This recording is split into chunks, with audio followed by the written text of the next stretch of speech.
భారత స్వాతంత్ర్య సంగ్రామంలో ఎంతో మంది యువకులు వాళ్ళ ప్రాణాలను అర్పించారు.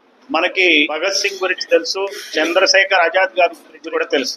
మరి అదే పాపం గాని అష్ఫాకుల్లా ఖాన్ గారి గురించి ఎవరికి తెలియదు, ఆయన త్యాగం గురించి ఎవరికి తెలియదు. ఆయన్ని బ్రిటిష్ ప్రభుత్వం ఉరిదీసింది. ఈ భారతదేశ స్వాతంత్రానికి ఆయన ప్రాణాలని లెక్క పెట్టకుండా సేవ చేస్తే ఆయన గురించి భారతదేశంలో ఎక్కడా ఆయన పేరు వినపడిన పరిస్థితి. ఇది ఎంత అన్యాయం చెప్పండి.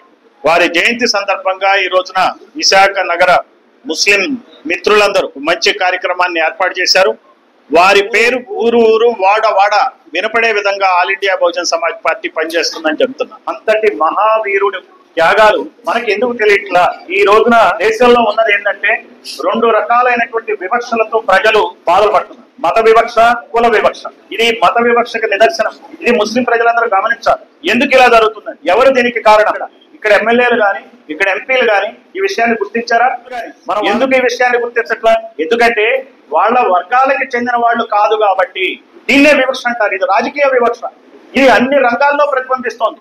ఈ రోజున ముస్లిం సోదరులు మన రాష్ట్రంలో ఉన్నటువంటి జనాభా కనుక చూసుకున్నట్టయితే తమిళనాడు కన్నా జనాభా ఎక్కువ. ఇక్కడ తమిళనాడులో 9 మంది ఎమ్మెల్యేలు ఉన్నారు. మరి ఇక్కడ ఎంతమంది ఉన్నారు?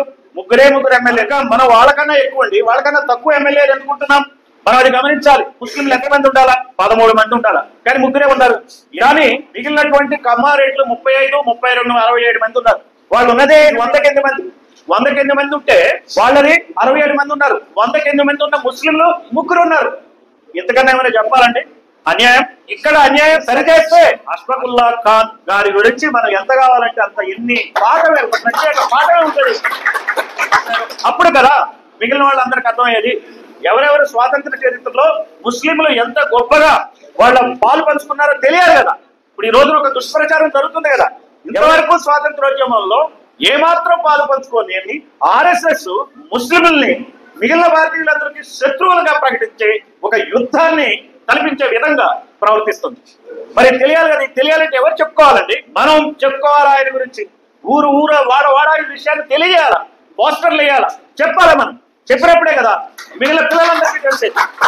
నేను చెప్తున్నా, ఈ రోజున ఒక వ్యాన్ తీసుకుని ఈయన బొమ్మ పెట్టి అందరూ బయలుదేరి అక్కడ రికార్డెడ్ స్పీచ్ తో పాటు ఊరు ఊరు వాడ తిరిగి చెప్పాలి. మనం ఇది ఒక్కటి చేయండి. నెక్స్ట్ ఇయర్ ఈ టైంకి పరిస్థితులు మారిపోతాయి. ఎక్కడంటే అక్కడ ఆయన ఉత్సవాలు జరుగుతాయి, ఆయన జన్మదిన ఉత్సవాలు జరుగుతాయి. ఆయన వర్ధంతి రోజు డిసెంబర్ లో వస్తుంది. డిసెంబర్ లోనే కదా ఆయన్ని ఉరి తీశారు 19 నాడు. ఈ 19 ఉత్సవాన్ని బ్రహ్మాండంగా వైజాగ్ లో 10,000 మందిగా నిర్వహించాలి. ఈ లోపల మీ సోషల్ మీడియా ద్వారా, ఎందుకంటే మెయిన్ మీడియా రాయదు. ఈ పేపర్ లో జగన్ గురించి తిడితే ఆ పేపర్ లో చంద్రబాబు తిడతారు. అవి రెండు చదువుకుని మనమేదో అదే పెద్ద వార్త అనుకుని వాళ్ళ గురించి మనం బాధపడతాం.